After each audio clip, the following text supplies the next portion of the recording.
Welcome to an Atlantis Rail installation video featuring our RailSimple tensioner. Mount the tensioner base. Drill a pilot hole first using a 3/16 inch diameter drill bit. Attach the tensioner base to a flat surface using the supplied number 14 screw while holding the tensioner base. Use a T25 Torx driver bit. Swivel ends act as a non-tensioning fitting and are used on short cable runs.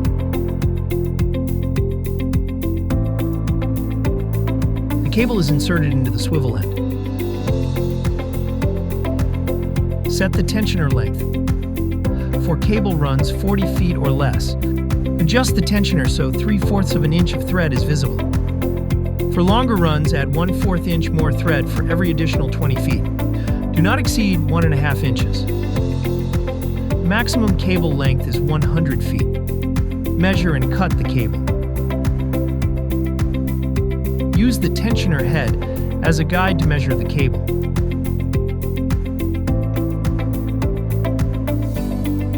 Cut the cable to the correct length. Make sure the cut is clean and straight. Attach the cable. Make sure the cable strands are tight and not frayed. Push the cable into the tensioner head through the rubber seal, rotating the cable as you push until it stops. Pull the cable to seat the wedges. Tension the cable. Hold the tensioner head with a 3/8 inch wrench. Turn the tensioner body with a 5/16 inch wrench to tighten the cable. Tighten cables evenly when using tensioners on both ends of the cable run. Note, if the cable is still loose and cannot be tightened more, the cable is too long. Slide the rubber seal up the cable. Use the release tool to remove the cable. Once cable is removed, repeat steps 2 through 5. Lock and cover.